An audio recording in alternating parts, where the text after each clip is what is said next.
Mrs. Clinton stayed at my house, and I really liked her a lot, and I hope she comes back, because I would like to sing a song for her. No one can stop me from being me.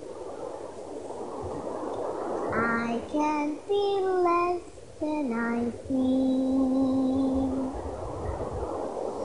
Hey world, watch me fly. I might touch the sky, 'cause no one can rain on my dreams. The first thing I think about Hillary as she was a little girl was that she was always very thoughtful. And you could just see, she has such big eyes anyway. I could always tell when she was really considering something, and whether it was to jump over a puddle or, something as important as studying or whatever. She was a good child without being too good. I was very fortunate that I lived with both my parents and my two younger brothers in a close-knit neighborhood. I went to really good public schools. My father was a small businessman. He had a small drapery company that didn't employ very many people, except every so often he would draft my mother and my brothers and I to help him print the fabrics that he designed and sold. We had a wonderful time. At Thanksgiving, everybody came in and opened the oven door, which was sort of disastrous, to see who had the biggest turkey. Then they'd run to the next house and look in the oven. Anyway, I don't know what the prize was, but I guess just having the biggest turkey to eat. We had a lot of children in our neighborhood, and there were a lot more boys, for instance, than there were girls. And there's a big difference, I think. But she was able to play with the boys and yet sort of earn their respect. When I think back about why I became so concerned about and devoted to the well-being of children, I remember when I was about 12 and I was, through my church, babysitting out at a migrant labor camp. We used to go out and bring food or bring some of the little luxuries. I remember one time one of the women told me that her child wanted to be in her first communion but didn't have a dress.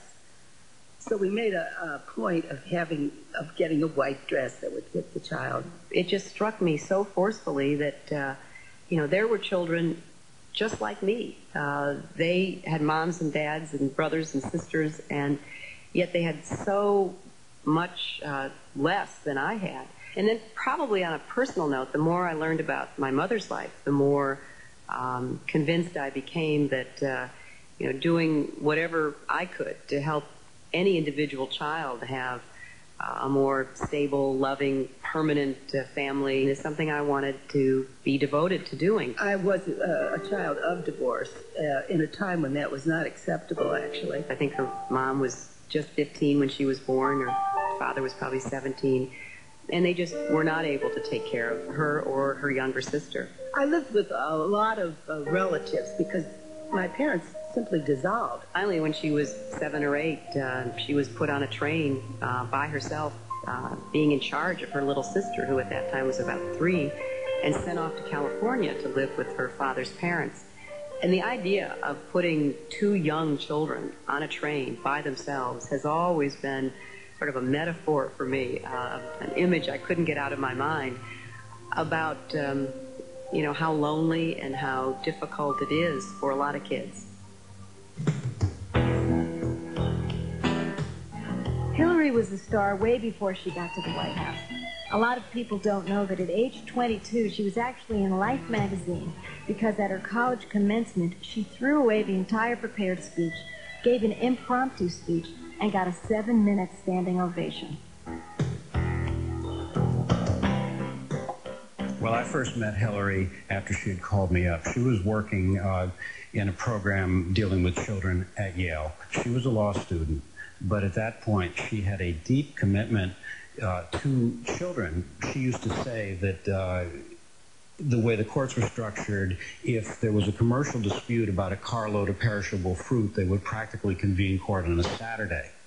But when the issue was something equally urgent with, in truth, a perishable child, it just took time and took time and took time. And she was deeply committed to kids in a very serious way. That was very striking to me. She first came to my attention when she was working at the Child Study Center in New Haven. She worked with poor children, understood their development and the blocks to their development that came from poverty. I don't publicly endorse politicians because I feel it might compromise my capacity to play an advocate role for children and families in this country. But I can honestly say that Hillary Clinton is my hero. Hillary Clinton didn't start yesterday. She has had a long career as a lawyer, as a staff person in Washington. Just out of law school, she's chosen to staff the Watergate Committee. I think to have been given that slot on the impeachment committee at that time was a testimony to her great intelligence and intellect and capacity. They didn't have a body to waste or a mistake to be made on that very high-wire act in a very visible, important moment of our history. Then by the time she's 40, she's chosen as one of America's most influential lawyers. Hillary really was one of the pioneers in bringing to the public's attention gender bias in the court system, in the legal profession, in the workplace. Ultimately, when she decides she wants to have something happen, she makes it happen. I first met Mrs. Clinton when she was the governor's wife, at which time she was well known for speaking up about children's issues. She was instrumental in us being able to develop a level 3 neonatal and kids care nursery. We didn't have one. And today, if we were here, a lot of critically ill children would have no place to go. She constantly said, think you can do it. And if you think you can do it, you can get it done. And just because Arkansas has never had this kind of a children's hospital, it can be done. Think that way. Her attitude about those sorts of things had a tremendous impact on everyone. We don't have any children in Arkansas anymore that have the feeling that they can't get medical care. I think health care is a fundamental right, and we ought to do everything we can in our country to figure out a way to provide quality, affordable health care to every American. She was such a brilliant person, and it was clearly visible that she was a brilliant attorney, that she was able to take the public education message across the state. For years, Hillary flew around Arkansas in these little paper-thin airplanes, sometimes to go to some small hamlet to meet with maybe 6 people. Hillary was working for high standards in education and teacher testing almost 20 years ago. When it came to kids, she was just unstoppable. HIPPY is an acronym which stands for Home Instruction Program for Preschool Youngsters. Hillary was in Miami in 1985, and there was a wonderful article in the Miami Herald, and she cut the article out, brought it back to Arkansas with her, and she tracked me down. I was very excited that Hillary got involved in this project because I believe that every program needs a champion. And Hillary was the champion for HIPPY, not only in Arkansas, but then ultimately throughout the entire United States. Caroline and I have been working with the home instruction program. She's done very well. We went on museum trips, educational trips. I received supplies, books, crayons, everything I needed to educate my child at home. And with the HIPPY program, I was given the opportunity to participate in my child's education. Hillary Clinton has definitely had an impact on our family. My daughter, Diana, she'd been in a foster home 7 years. She had no family, no permanent home. And she, I believe, cried at the White House as she read a poem to Mrs. Clinton about her desire to have a permanent family. Does anyone want me? It feels like 3 whole years. I'm still waiting for you. I'm so close to tears. I want to be happy with my spirit so free. Only you can make it happen. When will it be? And that's what one of the things I love about Hillary Clinton. She goes right to the kids. She goes right to the people and asks, you know, what are your problems? Well, my daughter shared her problem with Mrs. Clinton. I think it's a fair statement to say that more children are in permanent homes as a result of Hillary Clinton's efforts in the past 8 years. Our political views are very different. but personally, I think she's a wonderful person. I was in the Gulf about 6 months. I would have stayed another year, but I had become ill. I ended up with central nervous system damage, not only to the brain, but also my vestibular system. Just as we relied on our troops when they were sent to war, we must assure them that they can rely on us now. Let me tell you what happened when I was with Mrs. Clinton. First of all, she took a direct personal interest in my illness.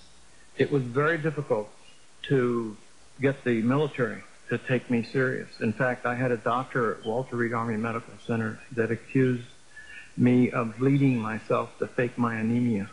And when Mrs. Clinton asked me if there was anything that she could help me with, I said, yeah, I'd like to, if there's any way possible to break the bureaucratic clock that is going on with my medical records and military records, I would certainly appreciate some assistance. And she did. Because of Mrs. Clinton, Gulf War syndrome is being taken more seriously. There's more money for research, and we veterans are getting better care. I believe we owe a great debt to our men and women in uniform, and I want to make sure we fulfill that debt. So I can't help but admire her for that. She's a beautiful lady.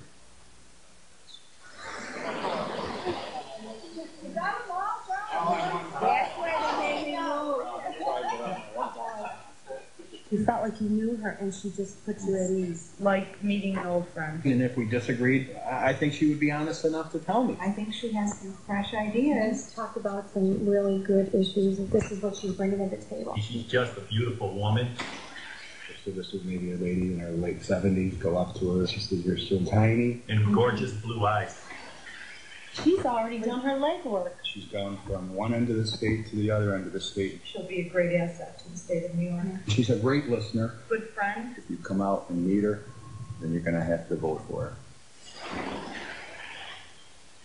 The Hillary Clinton I know is not the Hillary Clinton I have seen portrayed in the media. Well, I make a mean tossed salad and a great omelet. Her focus is incredible. She has terrible eyesight, terrible. In fact, she called me her seeing eye friend in high school. I can't sing or carry a tune at all. She doesn't sing well. You don't want her to sing, ever, ever. But if you want a friend, that's the one you want. She's got a great sense of humor. I have never been at a meeting with her in all the years I worked with her where we didn't work hard and her expectations weren't great, but boy, we laughed through most of the meetings. She has a great guffaw of a laugh, to the point that you're embarrassed in a restaurant when she's sitting there and she starts to get going on one of her routines. She was able to play with the boys and yet sort of earn their respect. She'd walk into a room and electrify them. I've seen her make, quote, rounds and go through the hospital and talk to children. The next thing you knew, all the kids would come sit by her. Kids are not fooled by people. If you're a sincere, caring person, children will respond to you. If you're not, they won't.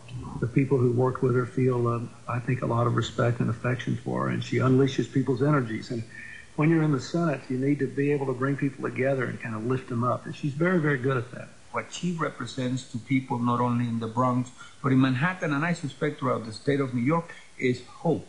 What we in New York need is somebody in the Senate who thinks sensibly on the economic issues of those who are in the inner cities and distressed rural areas, and thinks in terms of how do we equip these people to be successful in the mainstream economy. When she sees that a job must be done, she trains in on it, she hones in on it, and she gets it done. Mrs. Clinton understands that she's got to continue the good work Senator Moynihan did in terms of pointing out the discrepancies between what New York sends to Washington and what we get back. Whether it comes to education or health care or Social Security or the environment, you can be sure that Hillary Clinton's thoughtful, eloquent words will be heard. She writes a book. She makes a voice heard. She goes to China and talks about women and children. It is time for us to say here in Beijing and for the world to hear that it is no longer acceptable to discuss women's rights as separate from human rights. And she got up and she equated women's rights with human rights and human rights with women's rights, and the world every woman in the world stood taller because of it. Hillary has been a charismatic and a formidable First Lady. She certainly has brought glamour to the White House, but more than that, what really drives her is being able to make a difference in people's lives. She knows a lot of these people, and she's particularly focused on eliciting the views of those who disagree with her, but also very good at bringing people together and trying to find common grounds. And I think that she'll be a major force in the Senate. And I think with Hillary Clinton, you're going to get a different kind of political leader. Chelsea, this is a pretty rock. I like this. Which one? This pink one that you found. She doesn't only talk the talk. She's walked the walk. She's strolled the stroke. She's practiced what she's preached. Kids ought to be treated a certain way. The way she's lived it out with her own daughter and her deep commitment to her daughter having a kind of life that isn't in the media spotlight is very impressive to me. I'm very fortunate to have the daughter that I do. I sometimes marvel at my good luck. She has good values and is a deeply caring and compassionate, sensitive person. And there's nothing more interesting to sit with Chelsea and Hillary and hear them talking about everything. Not only about their personal lives, school and work, etc., but about the places they've been together and the adventures they've had. They refuse to call anything a misfortune. It's always an adventure. Hi! Fancy meeting you all here! We just have a really good time, and it's so great to be watching the kind of evolution of the child's child. When I think of all the loving, caring acts that went into making my daughter the person she is today, when I think of the courage and sheer resilience that was needed for my mother to become the mother she wanted to be, my heart is filled with profound gratitude. I hope to continue to take that energy and love and support that I've gotten from both of them and put it to work for other people, for the children and families of New York, and for all of the children of America.